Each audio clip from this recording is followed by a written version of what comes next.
The following program was produced by an independent community producer. The opinions expressed do not necessarily reflect those of the ECAT staff or board of directors.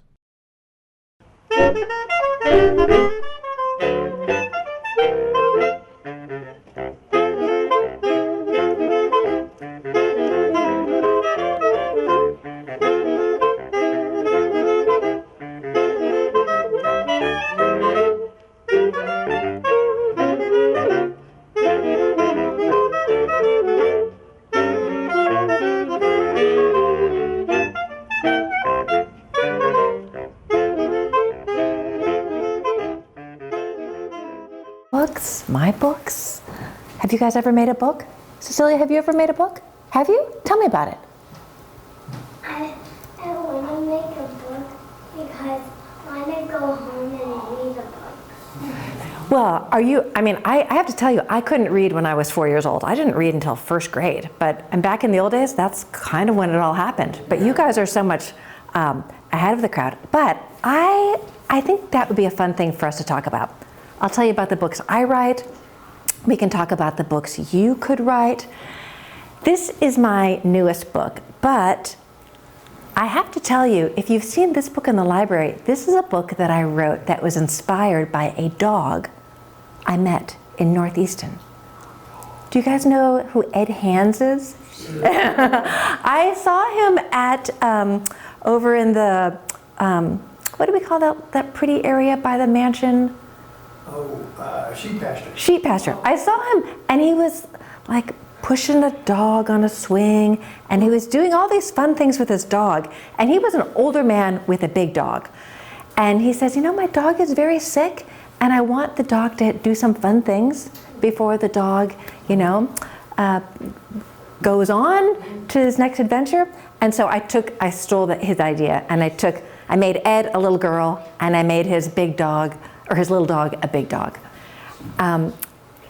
This is how I got to know Queeset House. Does this look, I know it doesn't look like Queeset House, but it's the same era. And it was based on a house that I used to ride my bike past when I was a little girl. But this is something fun you can do. If you see a pretty house, you can use that as the setting of your book. Have you written a book yet? Have you ever written a book? No? Have you read a book? Yes. But if you like reading books, the next step is you can write your own book.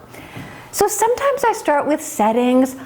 For my new book, How Mr. Silver Stole the Show, I started with a newspaper article that I read, you can see this, November 17th, 2021. Anybody remember where they were in November 2021? Inside. I was reading a lot of old newspapers, and this was actually a story from 1947. It says a stray cat struts into the St. Louis Cat Show and becomes a winner. And I thought, well, that's cute. So 1947 is a long time ago. But what drew me to this story is look at that expression on the cat's face. Look at him, and look at his little paws. What do you think he's thinking, Cecilia? What do you think? Doesn't he look like he's saying, like, what just happened? And what does she look like? How do you think she looks? What do you think her emotion is? How do you think she's feeling? Sad? Happy. I think she's happy too. So I thought, what has just happened? What has happened that made the cat look like, what just happened? And make her look so happy. And this is not like a Mona Lisa smile. This is like a big, just sort of unbridled smile. So I read the article. And the story is that an alley cat that wandered into the Hamilton Hotel at 956 Hamilton Avenue 2 days before the Greater St. Louis Cat Club show was to be held there, won first prize in the Best Color for Kittens class and first prize in the non-champion class at the show yesterday. The cat, a male Maltese, was adopted by Miss Marcella Duffy, hostess at the hotel, and named Mr. Silver. Now, I should warn you, this is a story about a childless cat lady. So I'm just putting it out there, that this is what we have here. So if anybody is troubled by that, just fair warning. So I did a little more research. And I highly recommend, there's a website called newspapers.com. Have you ever looked at this?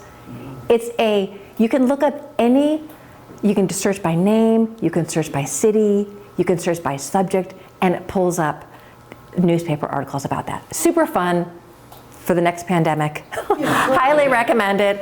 I am usually very frugal, so I do like the 30-day free subscription, and I do all the research that I need. But I just did a simple question. I did a search, and I said, okay, who was this cat named Mr. Silver, and what did he do in 1947, so long ago? And it was true, there were so many articles about an alley cat who won a contest.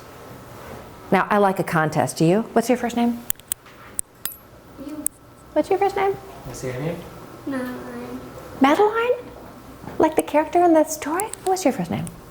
Emmy. Emmy? Oh my gosh, okay. So, do you guys have a cat at home by any chance? You have a cat at home? Oh my gosh. Okay, so do you know what an alley cat is? Do you know what a stray cat is? No. A cat that doesn't have a home?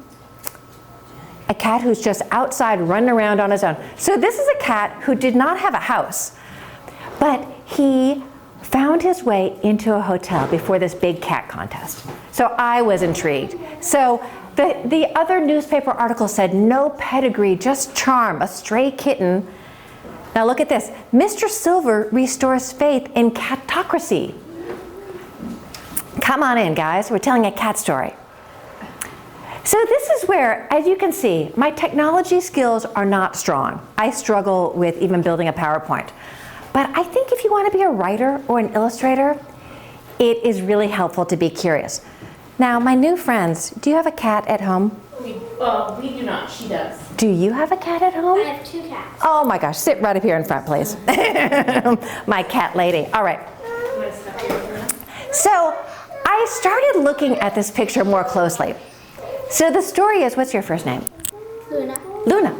So the story is, this was a stray cat who wandered into a hotel 2 days before a pedigreed cat show. You know what a pedigreed cat show is? For fancy cats who have like papers and who people paid big money for. And this was the hostess at the hotel, and she adopted him. And on a lark, she just decided, what the heck? I'm gonna enter this cat in this fancy cat contest. So this is what my first draft looks like when I'm writing a story. This is what my second draft looks like. This is what my third draft looks like. Now I want to know, Luna, what would your teacher say if you turned in a paper that looked like that at school? What is wrong with you? What is wrong with you? My teacher said the same thing. I went to Catholic school. I grew up in Illinois. We were not allowed to make a mess like this. But I have to tell you, if you want to be a writer, making a mess is perfectly okay, because you know what? It doesn't look like it, but it's actually getting better, because you know what I'm saying here? I'm saying, especially here, I'm saying, okay, I know I wrote that, but every time you see a cross out, it's me saying to myself, there's a better way to say that. But you have to throw stuff away, don't you, when you're making stuff? Yeah. You have to throw it away, and this is perfectly fine. Of course, when I'm writing, I sometimes feel like this, I get cranky.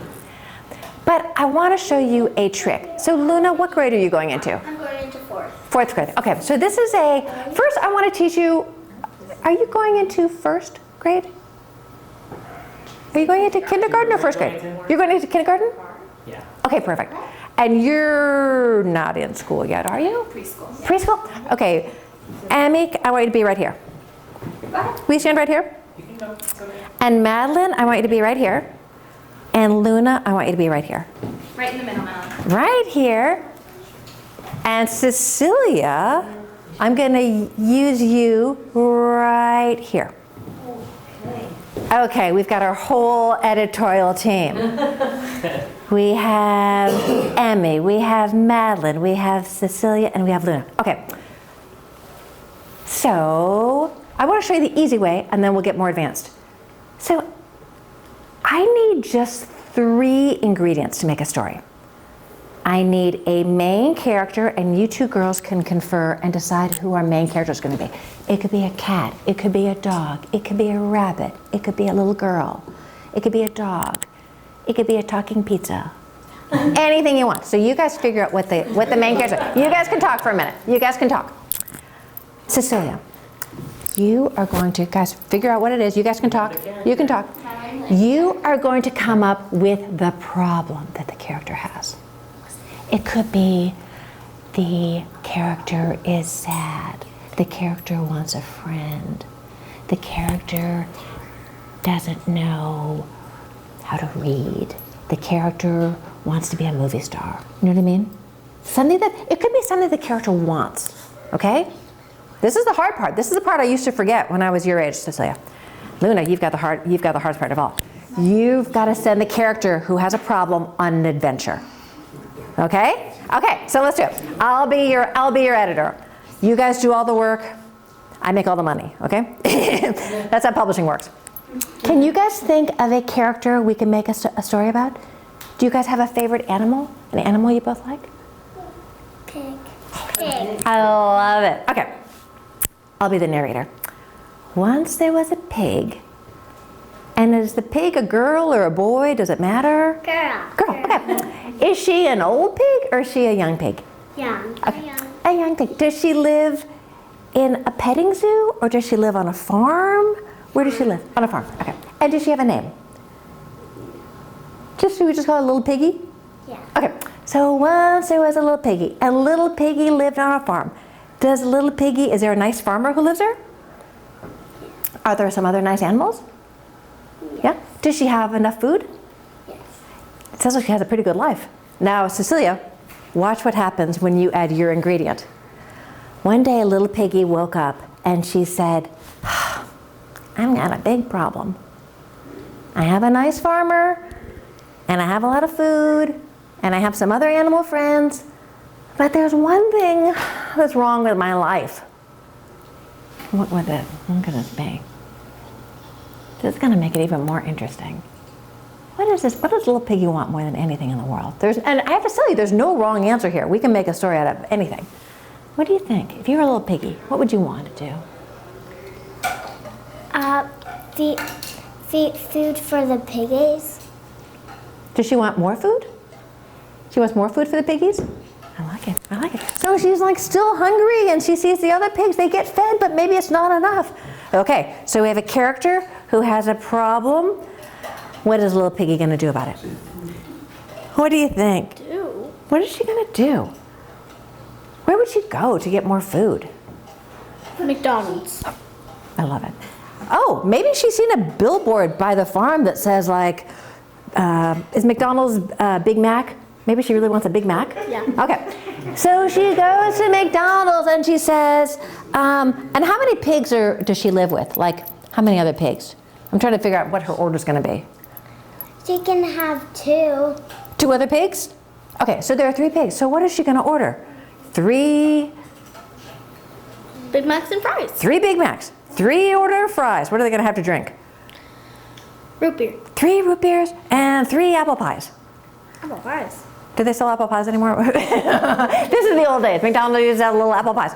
And is she at the drive-thru or does she actually go inside? She goes inside. She goes inside. And they say, okay, that will be $14.72. Do you have that kind of money? Yes. Let me see your money. Let me see your money. No.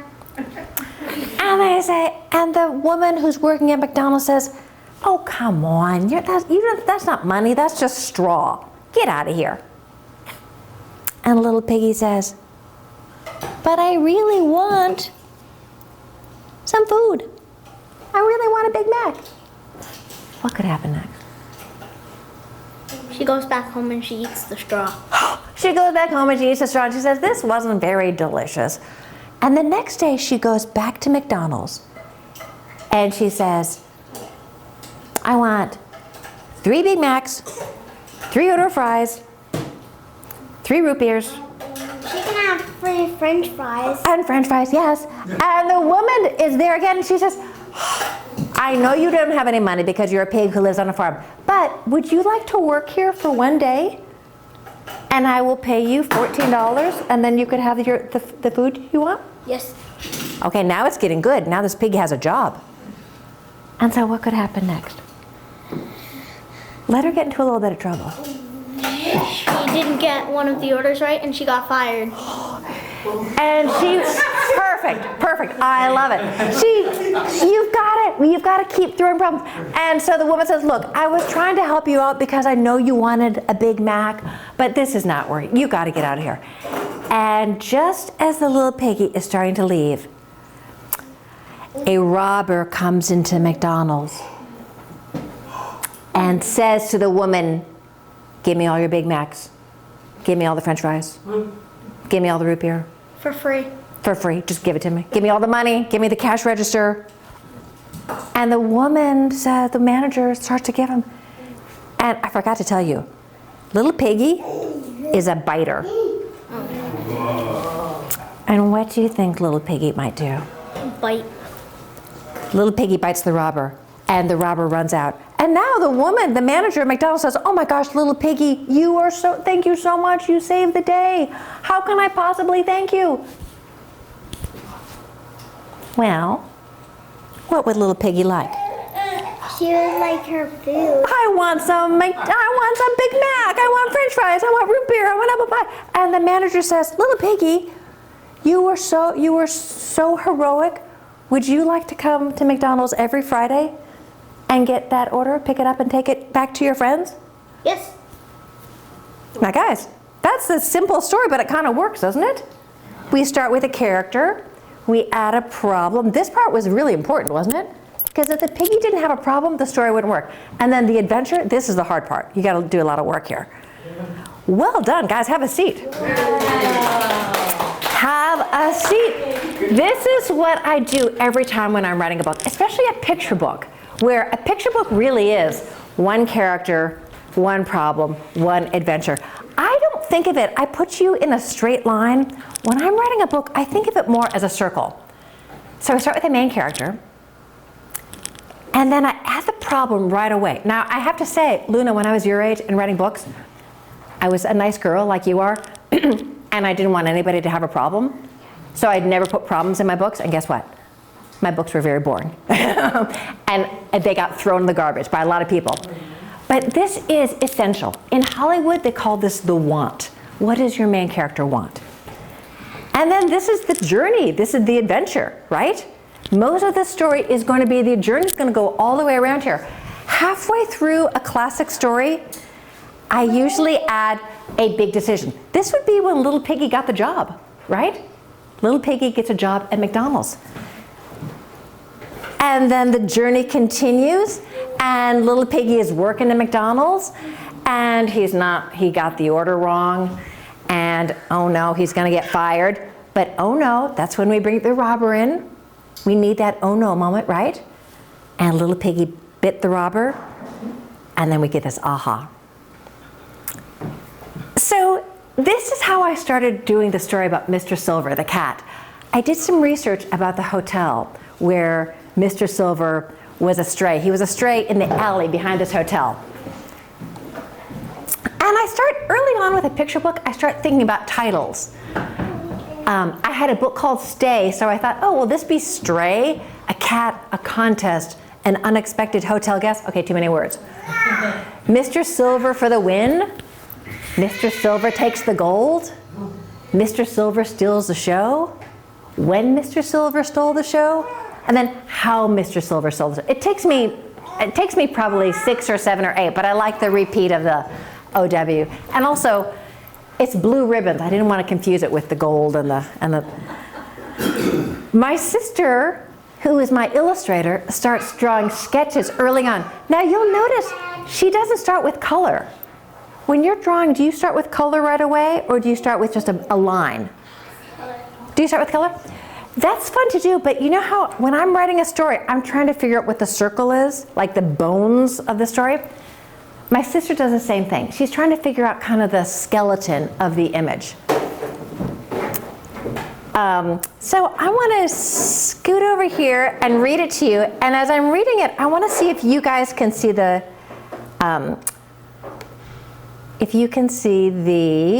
circle in this story. If I can pull it up here. Let's go here. Mr. Silver stole the show. Oh my goodness, it's not working. Well, oh my gosh, I might have to show you a different way. We might have to do it.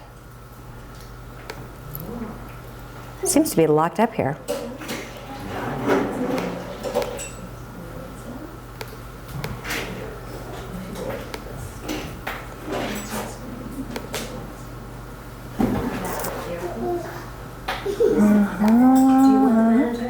No, I'm going to show you guys. It's not working this way, but if the little ones can gather around, I'll read it to you this way. Now, it would be nice.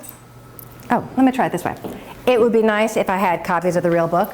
I do. You do? Yeah. Of How Mr. Silver Stole the Show? Let me just see if we can make this work. Let's see. Oh my gosh, let's just see. Oh, aren't you good? For some reason it's not working. Let me just try one more quick thing. F8. Oh, there it is. There it is. Thank you so much. Thank you so much for that. I had so many copies of this, and then the whole childless cat lady thing came, and I ended up giving all these books away. Okay, How Mr. Silver Stole the Show. And actually, as I'm reading it, see if you can see how I start with the main character, a problem, a journey, a big decision, an oh no, and an aha. And also, you have to figure out, when you're writing for young readers, you're always writing for two audiences. You're writing for the child and for the adult. The child reader is going to be focused on this guy. The adult reader is focused on the childless cat lady. And each character has a problem and a journey. So here's how it begins. Think back to a long ago Thursday morning in 1947. Now, 1947, does that mean anything to you? Is that in the days of George Washington? Yeah. Later. Is it in the days of cars? Have cars been invented? Yeah, there are cars, but it's pre-internet, pre-color TV. It's back maybe when your grandparents were growing up. Does that sound about right? 1947? Maybe. 1947? Yeah. I bet when your grandparents were young. A cold November rain was lashing the roofs and streets of St. Louis, Missouri. Inside the Hamilton Hotel, guests lingered over their breakfast, while in the kitchen, the staff was busy ironing napkins and polishing silverware. "What lousy weather," said the head waiter. "You got that right," said a young busboy. "It's supposed to rain all day," added the chef. No one noticed the piece of bread burning in the toaster. No one, that is, except Miss Marcella Duffy. She was the hostess of the Hamilton Hotel, one of the city's finest hotels. It was built to accommodate travelers arriving for the World's Fair. From the 1904 World's Fair. Since then, the Hamilton Hotel had welcomed guests from all over the world who came to the hotel expecting first-class service, not the smell of burned toast. "I had a hunch this newfangled toaster would be a problem," Miss Duffy said as she carried the charred toast across the kitchen. She used her hip to open the back door. That's when Marcella Duffy saw him, a dark gray kitten shivering in the alley behind the hotel. "Oh, you poor dear," said Miss Marcella Duffy. "It's too miserable to be outside today. Go home." But the kitten didn't move. He just stared blankly at the hostess. "No collar, huh?" Marcella Duffy said. "What's your name? Where's your family?" The kitten didn't mew or purr. He shifted his gaze to the piece of toast. He reminds me of our little piggy, doesn't he? Mm-hmm. The kitty's hungry. "You must be starving," Miss Duffy said. "We can do better than burnt toast." She turned to speak to her colleagues in the kitchen. "Fellas, would you find some table scraps for this stray?" 10 minutes later, the kitten was enjoying a feast. Leftover scrambled eggs, a dollop of cold oatmeal, half an English muffin, even some creamed diced chicken. Now I have to say, I had to Google 1947 hotel menu to see what was actually on the menu for breakfast back then. The chef smiled. Now that's my kind of customer. He'll try anything, eat everything, and never complain. The head waiter laughed. You'll be hearing complaints if you don't get back to work. We've got a full house this weekend, and there's a big contest on Saturday. A bunch of fancy cats, I hear. Fancy cats, echoed the chef. Then he whispered to the kitten, I'll take a scrappy stray like you over a fancy cat any day. Mom. The fancy cats began arriving later that afternoon. Cats from all over the country were coming to town for the Greater St. Louis Cat Club show. Royalty's Prince Sullen traveled from Jackson, Mississippi. Northland Gray Cloud checked in after a long trip from Hanna, North Dakota. Everyone noticed when Pearl Harbor Yank showed up from Bristol, Tennessee. He was very handsome and very fussy. The staff of the Hamilton Hotel was so busy welcoming the prestigious cats and their nervous companions that no one noticed the stray kitten sneak into the hotel lobby. Not at first, anyway. Hours later, Miss Marcella Duffy spotted the kitten in the kitchen. Who let you in? She cried. Wasn't me, said the busboy. Not me, said the head waiter. I didn't let him in, said the chef, but I'm glad he's here. Hey, kitty kitty, you ever try smoked salmon? The kitten had never even heard of smoked salmon. He liked it immediately. He also liked the way it felt when the chef's daughter stroked his fur. Her name was Louise. She came to the hotel every day after school and on weekends to help her dad. Miss Duffy, said Louise, should I put the cat outside? Miss Duffy hesitated.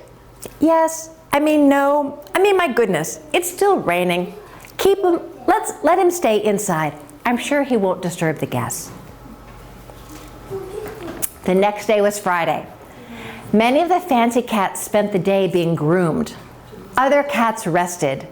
Look at this guy. A few enjoyed a leisurely lunch in the hotel dining room. The stray kitten couldn't resist trying to make a furry friend or two. Late in the afternoon, when no one was looking, he slipped into the dining room. Look at the filthy coat on that thing, yelled a man. He smells like garbage, sneered a woman. I, for one, did not travel across the country to fraternize with a foul-smelling feline, growled another man. Get it out of here.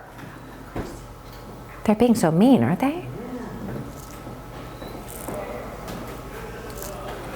Miss Marcella Duffy swooped in just in time. I beg your humble pardon, she said as she scooped up the stray. As hostess, her job was to keep her guests happy and to apologize when anything made them unhappy. Back in the kitchen, Marcella spoke gently to the kitten. I'm so sorry you had to hear that. What they said about you is not true. Who needs them, said the head waiter. Stick with us, kitty. You'll be safe back here. Did you ever try my dad's clam chowder? Asked Louise. I think you'll like it. The Cat Club show began promptly on Saturday morning. The aristocratic cats were divided into categories. When each class was called, the entries were taken from the holding area to the front of the hotel ballroom, where they were evaluated by judges. Whiskers, claws, teeth, fur, even tails were all scrutinized. After every category, a winner was announced. Champion Carl's Pride won Best Manx. Bachelor's Bait won Best Novice.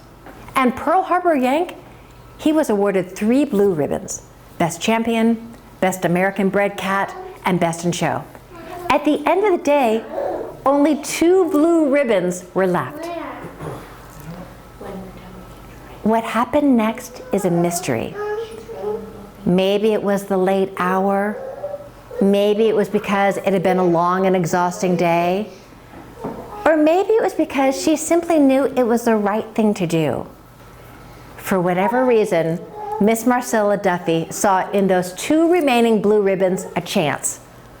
This kitten must enter the contest, she announced to the kitchen staff. Yes, I'm quite sure of it. She used a smidgen of soap and a damp dishcloth to wash the cat. Then, using her own hairbrush, she groomed him. Here we go, she said. Wish us luck. That cat doesn't need luck, called the head waiter. He's got personality. Everybody loves an underdog, cheered the chef, especially when he's a cat. Miss Duffy escorted the kitten to the judge's table. Where are the documents acknowledging this cat's pedigree? Asked the first judge. There are no documents, said Miss Duffy. How would you describe his ancestry? The second judge inquired. I wouldn't, replied Miss Duffy. Is he well bred? Pressed the third judge. I haven't a clue, Miss Duffy replied. In that case, said the first judge, we can't possibly consider this. Just then, Louise entered the ballroom. Why can't you give him a chance? She asked. He's the sweetest cat here. Louise was right. There was something about the kitten. Even the judges could see it once they gave him a closer look. This cat was scrappy. He was curious. He was downright charming. After conferring for several minutes, the judges awarded the stray kitten not 1, but 2 blue ribbons. The kitchen staff banged pots and pans to celebrate. Louise grabbed a handful of silverware and jangled it loudly. Quiet, please, scolded the first judge. To make this official, I must know the name of this cat. His name? Asked Miss Duffy, biting her lip. She had no idea what the kitten's name was. But then her eyes locked on Louise and the shiny silverware she was holding. His name? Said Miss Duffy slowly. Oh, that's easy. The cat's name is Mr. Silver. 2 days later, Mr. Silver made the front page of the St. Louis Post-Dispatch. No pedigree, just charm, sang the headline of the St. Louis Star-Times. Alley Cat wins contest honors, purred the Cedar Rapids Gazette. The newspaper was like catnip. No one could resist it. Nearly 100 newspapers across the United States and Canada ran the story of Mr. Silver's victory, along with his photograph. Mr. Silver was famous, but he was still a stray without a home. Mr. Silver couldn't stay at the Hamilton forever. It was a hotel for well-heeled people, not stray kittens. No one knew what to do. This is almost like my oh no. This is where the robber comes in. This is my oh no of the story. No one knew what to do. No one, that is, except Miss Marcella Duffy. She took Mr. Silver to her apartment. As hostess of the Hamilton Hotel, Miss Duffy knew how to make any guest feel welcome. But of course, Mr. Silver was no longer Miss Duffy's guest. He was something much better. He was family. They were home. So now, this note from the author is such a handy thing to have in the back of a picture book because I have to explain that I took a few liberties with the story. I don't know if the chef at the hotel had a daughter named Louise. I don't know if the sound of jangling silverware gave Miss Duffy the idea to name him Mr. Silver. But I do know that in 1947, St. Louis, it was segregated. A girl who looked like Louise would not have been able to come into a dining room. It was just for white people. Do you know this? And even like Marcella Duffy, she had had the vote for 20-some years, but she couldn't open her own hotel. Women couldn't borrow money back then. So I say right here, it's the job of adults to make and change laws, but I think it's young people who change the culture. Children like my fictional Louise and real life you are often able to see the world not as it is, but as it should be. And then I note that in the next year, Mr. Silver entered and won 6 awards and 2 first prizes. And I say sometimes hope comes on little cat feet. But did you see my circle in that story? So this makes it so easy. Luna, have you written books at home? Do you like the circle idea or the 1-1-1, the one character, one problem, one adventure strategy? Yeah. To me, it makes it easier because you'll notice I don't say a character who has a problem and then has a solution. The part that you did, the adventure, is always the most interesting part of the story. What about you, Madeline? If you were to write a book, would you start with a pig? Well, you could start with any character you wanted. You could start with a little girl named Madeline.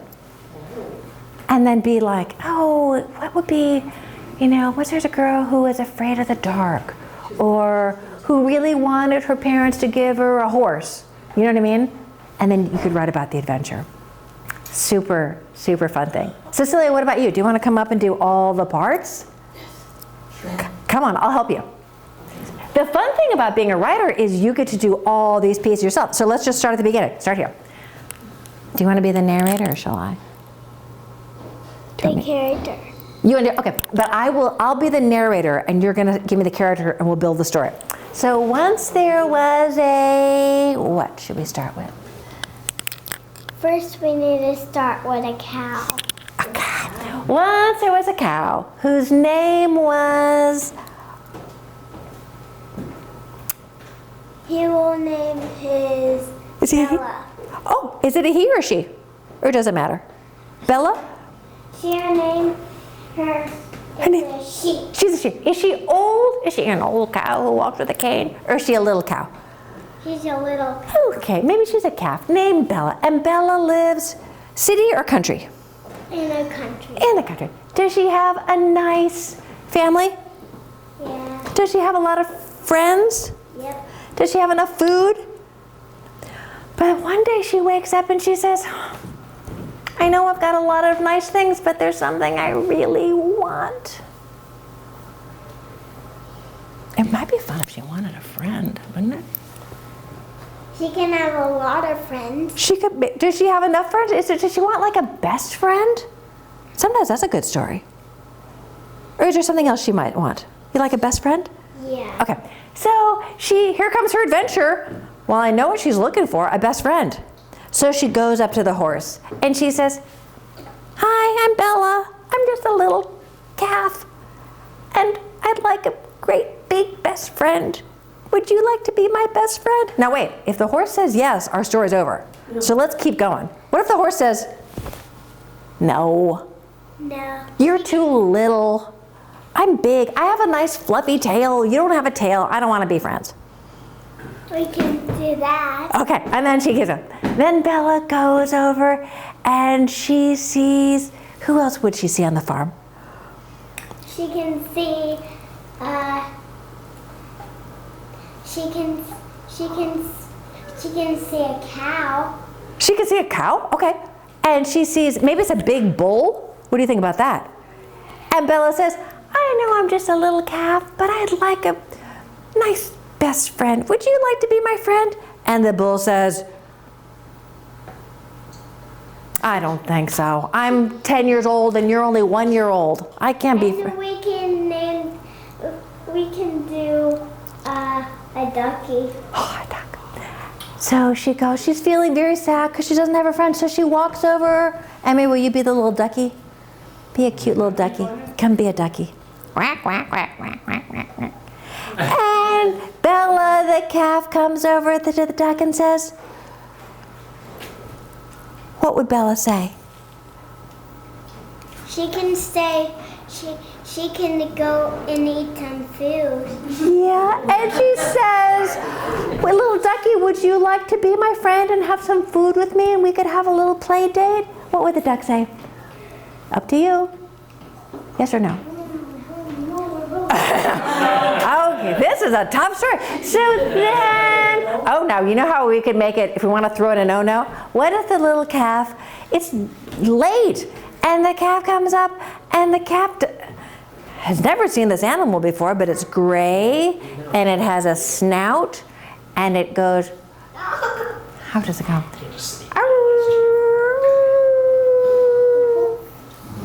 And the calf says, I've never seen you before, but would you be my friend? Maybe we could have some food together. Maybe we could have dinner together. And the wolf says, oh yeah, I'd like to have you for dinner. Oh my gosh, and the wolf takes the little Bella calf back to the wolf's house, and the wolf says, we're gonna have a delicious dinner. And Bella the calf says, what are we having for dinner? And the wolf says, stew. And are we gonna let the wolf eat Bella? No. No. The wolf starts to put Bella into the big soup pot, and the wolf is old and has a bad back. And the wolf pulls a muscle in his back, and he says, oh my goodness, I gotta put you down, you're too heavy. And Bella is such a sweet calf, and she says, oh, can I give you some little tickles on your forehead? Can I take care of you? Can I make you a sandwich? And Bella the calf takes care of the wolf all night long, and the next morning the wolf says, oh, I feel better now. And Bella says, oh, can we have that nice meal together? And the wolf says, well, I have to be honest. Guess who I was gonna eat? And Bella says, are you really gonna eat me? Well, Luna, what do you think the wolf would say? I was gonna eat you, but you were such a good friend to me. Instead of having stew, why don't we just you wanna have peanut butter and banana? Yeah, let's do that. And then Bella says, so are you my friend? And the wolf says, of course I'm your friend and you're my hero. You say you were such a good friend to me last night. Now this is a nice friendship story, isn't it? And it's a 1-1-1 story, but I kind of made a circle out of it. So you could go home. Can you draw pictures of a cow? I think you could. You could just make it look like a hot dog and put some legs on it. Like this. You could totally do that. Totally do that. Have a seat, my friend. Excellent. Excellent. So that's how I work. Anybody have questions? I told you about Bear Books, which is a fun way to make books. Luna, I bet there's going to be a lot of writing in 4th grade. Do you think? You might have to write a back-to-school story. When you're writing it, just remember a character, a problem, and a journey. And then I like that big decision about halfway through. What I need. Any other questions before we head out? Thank you you guys did all the hard work. Do you have any questions? Yeah. Now, of you two, I write and my sister illustrates. Who is going to be the illustrator in this pair? Who's going to be the person who draws the pictures? Is that Madeline or Emmy? Are you going to be the illustrator? Emmy, are you going to write the words? Maybe you could dictate to your dad. Yeah. You could do like a family book. That would be super fun. Yeah. Well, thank you guys for coming. Questions about my books or your books? Tell me. Question? How we make the cover. You know what I used to use when I was a kid? Do you have any notebooks at home that have this kind of cardboard? I bet you do. Cardboard is a great book cover. And then you can cut it off here. And the fun thing about making books at home, say you made the book about the pig, you could get a cereal bowl and trace a circle, and you could make your book in the shape of a pig. Wouldn't that be cute? And you could glue on some ears and put a little hole punch here, and then get another piece of cardboard and make the back cover, and then tie this up with a string. It'd be cute if you could make that look like that pig's tail. And then, you can make the pig, well, I don't know why I'm giving them glasses, but you know what I mean? And your cover of the book could look like a pig, which would be so fun. Why did I give him glasses? I don't know. I messed up on the eye, so I just turned them into glasses. They're really illustrated, Kate. I know, I'm not the illustrator, obviously. That would be fun, wouldn't it? Can you think of something else you could use for a book cover? I think you want something kind of stiff. Something kind of harder than the inside paper. And then for the inside paper, just use regular old computer paper, right? Or maybe if you don't have that cardboard, you can just grab an Amazon box and cut it. There you go. Perfect. Perfect. Good. Good idea. And then get a hole punch Or a hole punch is nice because you can use yarn or string. Stapler is good too, but stapler doesn't bind as well, I think, as a hole punch. Cecilia, what's your book going to be about? Who's your main character going to be in your story, Cecilia? Cow? You want a book about a cow? Cow? She can name her Ellie. I like it. I like it. I like it. Question. Or you can just use a binder. You could use a binder. Absolutely. Absolutely. And I have to tell you, I started making books when I was about this age, but it wasn't until I was 30-something before I figured out the circle and how to do a book that I could actually sell to somebody. So if you guys could get a head start, that would be fantastic. How long did it take you to write this book? I wrote this one very quickly.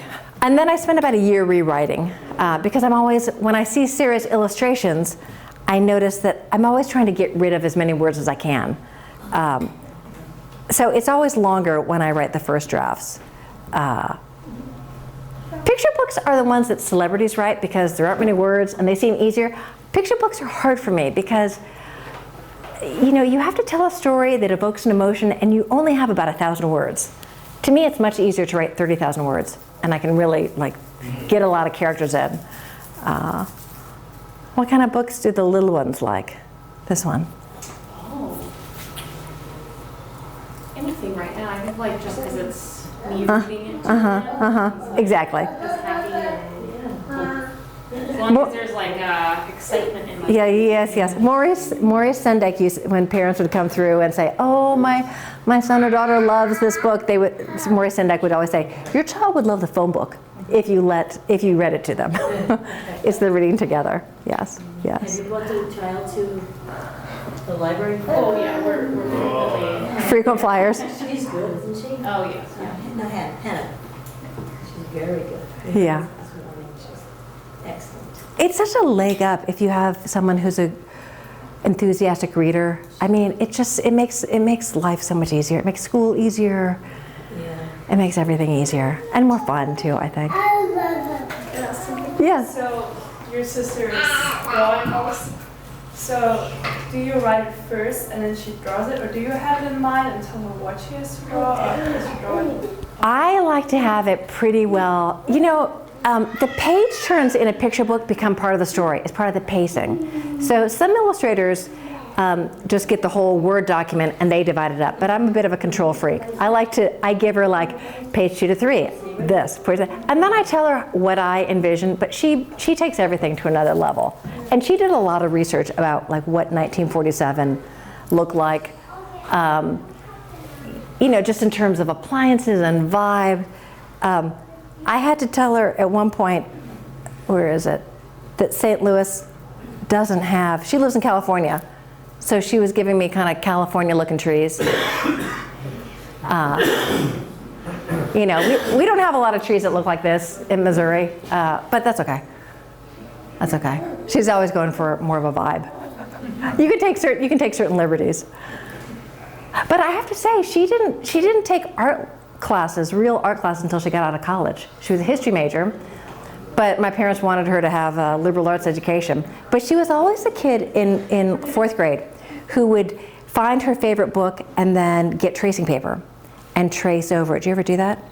I think kids think tracing paper is cheating, but that's how you kind of learn how to do the little tricks that illustrators do. She would do it over Stuart Little, Charlotte's Web, 21 Balloons.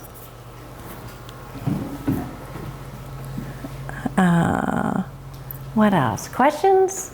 Comments? I hope you guys have some ideas for books you'd like to read. I think for this age, starting with animal characters is always an easier way to go because there are so many fun animal stories you can write. And it's funny sometimes if you give them a human problem, a bunny who's afraid of the dark, or a dog who's nervous about the first day of school, right? Or a dog who doesn't know who to sit with in the school cafeteria. That could be fun. Do you make up stories with the kids at night, or do you stick to? No, I mostly stick to. You stick to yes. We read every night. Oh, that's great. That is wonderful. That is wonderful. Well, I'm happy to sign copies of books if you have them. As I say, I didn't bring any, but if I'm here for 2 weeks, if anybody wants to pick up a book on Amazon or something, I'm happy to sign it if somebody wants to do that. Or I'm sure there's a book at the library if you want to just check it out and enjoy it.